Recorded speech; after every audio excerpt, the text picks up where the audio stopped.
müəllim, xoş gördük. Mənim dostumdur, qardaşımdır. Yeni layihəsində uğurlar. Kənd adamı Adi günlərdən birində. Xəlil, bunu hardan tutmusan? yerli balıqdır. Balığı kəsmirsən? Doğruyuram qardaş. Doğra da, nə? Balıq diridir qardaş.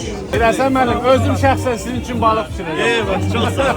Elmira Qədirovanı tanımayan yoxdur Azərbaycanda. İndi sənə bal kimi balıq pişirəcəm. Tamam. Gəl.